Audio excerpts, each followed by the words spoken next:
South Africans, we constantly keep being manipulated by this thing called the markets. And we saw the rally that happened like in the JSE after the inauguration of Cyril Ramaphosa. And that's all nice and well for people that own shares. But we know that the majority of South Africans are not shareholders in any of the companies of the JSE. And not to say that we are stopped from being shareholders, everybody's free to participate if you have the money to participate. But for those that don't have the money to participate, those that don't own shares at all in any company, telling us that the market is rallying means nothing to us. Like, it has no real bread and butter result to our day-to-day life. Like, the markets are not the economy. Okay, the market is a place for people to buy and sell shares, for people to invest in each other, for the transfer of money, the transfer of wealth. But the markets are not the economy. It's a nice place for people who have money to buy and sell shares to each other. It's wonderful. It's like flour for a cake. What the markets are to economy is what flour is to cake. Flour is very important for cake. Matter of fact, you can't even have a cake without flour. But flour is not cake.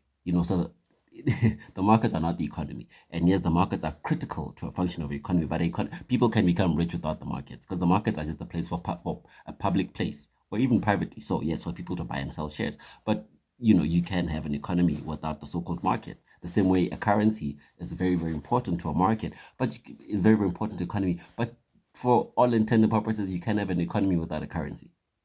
It's going to be very difficult, but you can have people can become rich without a functioning currency in their country. So to keep manipulating us into the markets, the markets are really just wealthy white people, or exactly, it's white people assets. The markets are just assets, white people assets, and all we do is protect white people assets. And does that really translate to jobs? Does that translate to a better way of living? Does that translate to cheaper products and services? Does that translate to innovation? Does that translate to and it's not like South African markets are even the best thing in the world. Like, yeah, yes, Celsi, I mean, Capitec and Shoprite and Sasol are giving relatively good returns, but like, we don't have an Nvidia there. We don't have a Facebook there, you know.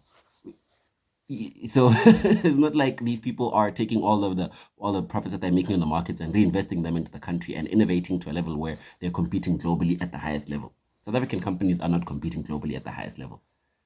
So it's not like they're even using all this money that they're making in their markets for anything well, in a patriotic way that actually creates jobs and improves the lives of South African people, or improves the overall strength of the economy. No, it doesn't. Our markets, matter of fact, our markets are manipulated by our own banks. Our own banks manipulate the currency and manipulate the markets. And now they want to come and tell us. So 5 years ago, you guys made the rand so weak. Today you're making it strong, and you want to tell us that the markets, no, it's you guys. You guys are chilling behind pressing buttons saying buy, sell, and using that buying and selling to manipulate our emotions and manipulate our political processes.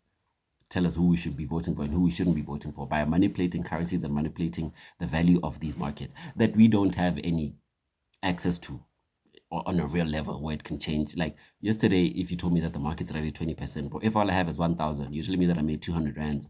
Like, what is 200 rands going to do for an egg? You know what I'm saying? But because like, am I not gonna save? Of course, I'm gonna buy shares, because what am I gonna do? Not buy shares? But telling me that I got a 20% increase on 1,000 rands, bro, like that ain't shit to a egg. But if you got a billion and you got 20% increase, that's some real money. So until black people are actively participating in these markets, and black people have a substantial or effective ownership level in these markets don't mean shit to us. They don't mean shit to us. And yeah, yes, our currency level can affect the price of petrol. But like, we've seen the price of petrol go up and down, but the price of bread has never been down.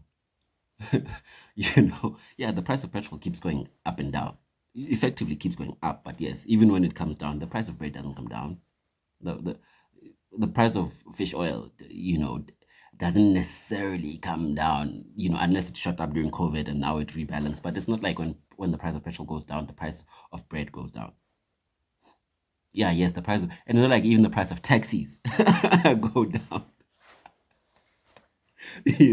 So of course our currency will go up and down, but when things go, it's just it's a slow up. It comes down just so that up is not exponential.